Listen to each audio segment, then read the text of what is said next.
OKS2I, c'est le podcast pour tout savoir sur S2I. Salut à tous, je m'appelle Sylvain et vous écoutez OKS2I, le podcast du groupe S2I. À chaque épisode, on répondra à une question sur un sujet précis, on parlera de tout, avec à chaque fois le ou les intervenants qui nous apporteront leur regard d'expert. Je vous propose aujourd'hui la deuxième partie de notre épisode « Comment recruter en ESN » et après le côté candidat, on va s'intéresser au côté recruteur. Les recruteurs ou recruteuses, on les appelle aussi chasseurs de tête ou encore RH ou chez S2I Talent Acquisition Recruteur. Comme pour la première partie, j'accueille Ingrid Baumler. Salut Ingrid. Bonjour Sylvain. Tu es responsable du recrutement chez S2I EDF et on va parler de tout ça. T'es prête ? Oui, bien sûr. Deux parties pour cet épisode. C'est quoi être un bon recruteur ? On parlera même du recrutement des recruteurs. Et ouais, c'est une bonne mise en abîme. Et enfin, on fera un zoom sur la semaine type d'un recruteur. C'est parti. Ingrid, c'est quoi la qualité première d'un bon recruteur ? La qualité première d'un bon recruteur, à mon sens, c'est être à l'écoute des candidats. L'objectif, c'est de bien comprendre ce que recherche un candidat pour pouvoir bien identifier quelles sont ses attentes et pouvoir leur proposer de notre côté une mission qui corresponde à leurs attentes. Quels autres points forts tu as besoin pour recruter un bon Talent Acquisition Recruteur ? Il faut s'intéresser aux personnes, il faut s'intéresser aux candidats, comprendre ses attentes, creuser avec lui aussi son parcours, essayer de comprendre pourquoi il est passé d'un tel environnement technique et d'avoir un fil conducteur sur ses attentes, sur son projet professionnel. Il y a aussi tout un travail à faire parler, j'imagine, le candidat en face. Oui, c'est pas forcément facile avec des candidats qui vont être un peu plus réservés et qui vont pas rentrer dans le détail de leur mission. Et notre travail à nous, ça va être de creuser et d'essayer à lui faire formuler vraiment quelles ont été ses tâches, quelles ont été les responsabilités qui lui ont été confiées, dans quel environnement technique et fonctionnel il est intervenu. Et c'est quoi le profil type quand tu veux recruter un Talent Acquisition Recruteur ? C'est quoi ? C'est plutôt issu de formation d'école de commerce ? Oui, majoritairement. Ouais. Même si au niveau de l'agence Île-de-France, les consultants en recrutement présents vont avoir des parcours scolaires plutôt diversifiés. Ça peut être quoi ? Ça peut être des formations universitaires en droit, ouais, en commerce, en psychologie du travail, en ressources humaines, des formations issues par exemple des cursus IAE. Il n'y a pas forcément de parcours type, ouais, mais la plupart des talent acquisition recruteurs que nous recrutons viennent d'écoles de commerce, puisqu'on recherche dans un consultant recrutement qu'il ait cette fibre commerciale. Donc il y a un acte de vente auprès des candidats. Il faut vendre S2I, effectivement. Il faut vendre S2I, il faut susciter l'envie aux candidats de vouloir nous rejoindre. Et il y a aussi un acte de vente auprès des équipes commerciales avec qui nous travaillons en étroite proximité. Et il y a quoi d'autre comme type de parcours scolaire ? C'est quoi ? C'est du droit ? Voilà, il y a des personnes qui ont fait des cursus universitaires en droit, en sciences éco, ouais, de la psychologie du travail aussi. Des formations pure RH aussi, des écoles spécialisées en ressources humaines. Mais donc, il y a différents vecteurs. Toutes les routes peuvent mener aux ressources humaines ? Oui. Après, il faut être intéressé par le métier et être intéressé aussi par le secteur d'activité, puisque le monde des ESN est recruté en ESN et c'est assez spécifique. C'est ce qu'on est en train d'expliquer. Exactement. Si on n'est pas intéressé par le secteur de l'IT, nouvelles technologies, ça peut être plus compliqué à comprendre notre fonctionnement et à comprendre nos métiers. Il y a aussi quand même un côté organisé et de la rigueur pour être un bon recruteur, parce qu'il y a quand même toute une partie administrative derrière, il y a un suivi, un reporting, on en parlera tout à l'heure. C'est important aussi, j'imagine. Oui, il faut être très organisé. Parce que le feeling, c'est bien, mais il faut quand même être organisé. Exactement. On est, comme on a dit, on rencontre beaucoup de candidats à la semaine. Il faut avoir une bonne capacité d'analyse, de prise de recul. On a aussi un certain nombre de reporting à réaliser, de comptes rendus à faire via nos outils. Et donc, il faut être très organisé dans son activité. On a vu ensemble ce qu'était un bon recruteur, je crois. Maintenant, on va voir comment on les recrute, ces recruteurs. C'est vrai qu'eux aussi, ils passent par là, Ingrid. Après, on va être sur le même dispositif qu'un consultant IT, puisqu'on en a parlé lors de notre précédent épisode. On va recruter par les réseaux sociaux aussi, puisque c'est un moyen d'aller chercher les bons profils, de rentrer en contact avec des candidats qui ont l'expérience aussi du recrutement en ESN.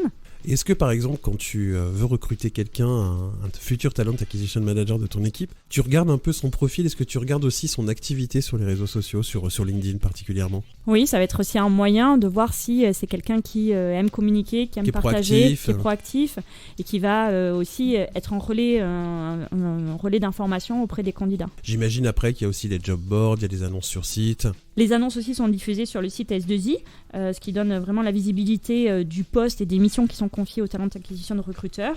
Et puis on utilise aussi les job boards classiques de type Monster, de type LAPEC. On recrute aussi des profils pour la structure via la cooptation, puisque...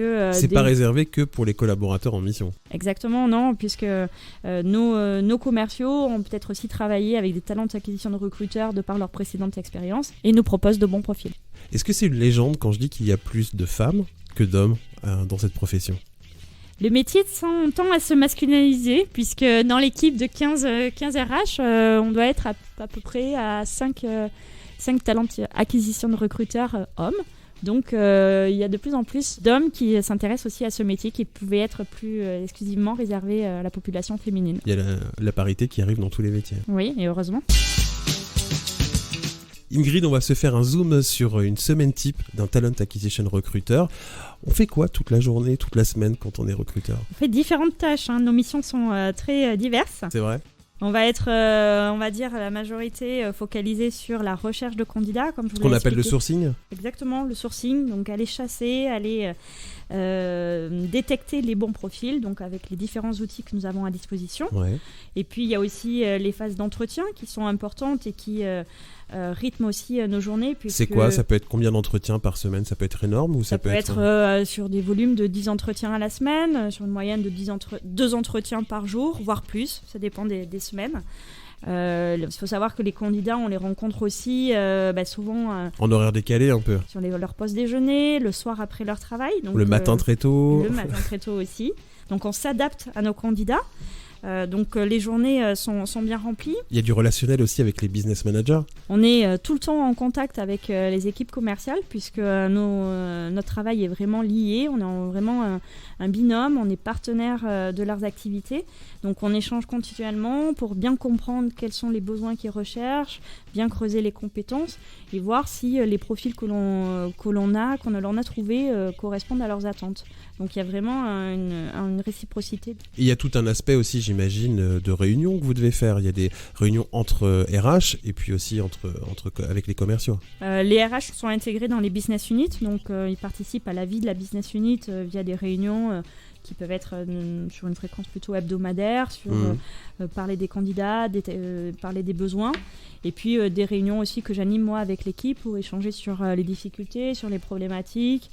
Avoir aussi un pilotage un peu plus fin sur l'atteinte de nos objectifs, savoir où est-ce que nous en sommes. Nous avons aussi un volume de recrutement à réaliser, donc on doit se maintenir aussi une bonne cadence. Et toi, tu te charges de récupérer toutes ces informations aussi? Oui, moi je pilote l'activité. Je suis de près l'ensemble des RH, puisque nous sommes une équipe assez importante.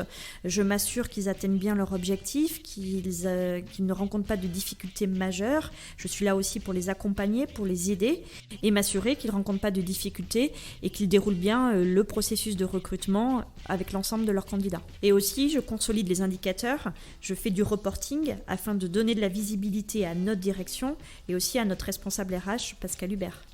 Donc une semaine type d'un recruteur, c'est quand même assez dense. Très dense. Différentes missions qui nous sont confiées et puis les semaines passent vite. Tu as des outils aussi à ta disposition en interne pour faire ton suivi? Oui, heureusement, on est doté de différents outils. Quel type d'outils tu as? On a un outil de suivi de notre processus de recrutement qui permet de retracer toute la vie du candidat chez nous jusqu'à ses premiers entretiens, ses premiers échanges téléphoniques, jusqu'à son arrivée. Jusqu'à la signature du contrat. Jusqu'à la signature, jusqu'à son intégration. Et donc, c'est un outil à mettre à jour puisque c'est un outil vraiment de pilotage d'activité. Il y a aussi un pilotage national pour tous ces reportings? Oui, tous les chiffres sont consolidés auprès de la directrice recrutement nationale, qui est Maud Laurent. Et elle pilote le processus recrutement au niveau national. Donc elle consolide l'ensemble des reportings des différentes agences. Puis elle s'occupe aussi de la stratégie globale de la partie recrutement. L'équipe RH s'occupe aussi de tout le process administratif jusqu'à l'embauche du candidat. Oui, nous déroulons l'intégralité du processus. Et donc, il y a une partie administrative puisque nous réalisons les contrats de travail de nos consultants.